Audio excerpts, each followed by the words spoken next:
Is there an agenda against Arsenal Football Club? I am an Arsenal fan.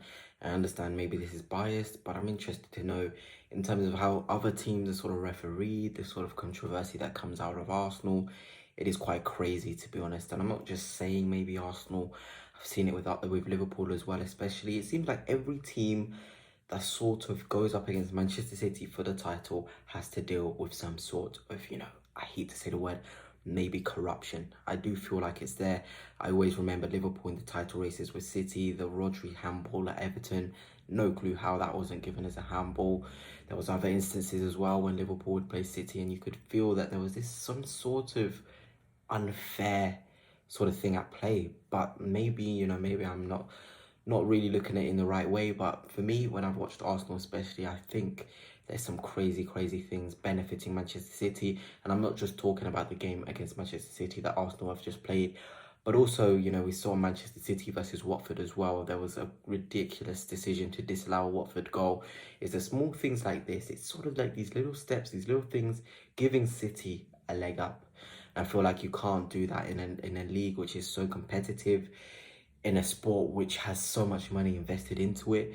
To have some sort of feeling where it can be unfair is not great at all, especially if you are neutral, if you are a fan. You want to see the fairest games. You want to see the biggest clubs going against the biggest clubs with their best resources available to them within the realms of fairness. But it feels like that fairness doesn't really apply to Manchester City. And it will be interesting to see what happens with their sort of court case, how they'll deal with it, what sort of decision comes out of it. Because I feel like if they are given, any sort of repercussion, any sort of deduction to their points, deletion from the Premier League, it is crazy, to be honest. You just feel sorry for the Liverpools of this world, the Arsenals as well, playing against a mass institution like City.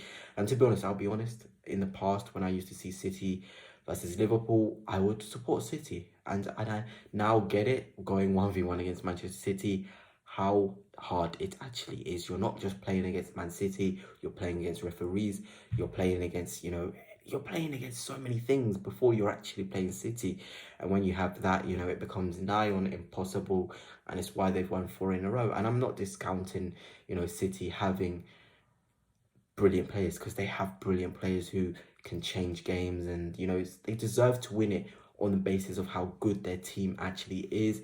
But it's about how they've built that squad, what decisions in those games have kind of impacted the overall end of the Premier League season.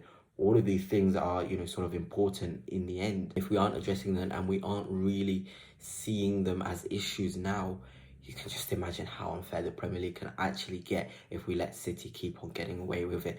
But let me know, do you feel like Manchester City are sort of the thing that you have to fight against? Liverpool, Arsenal, all the decisions we've had fighting for the Premier League against City, is it unfair? Is it not unfair?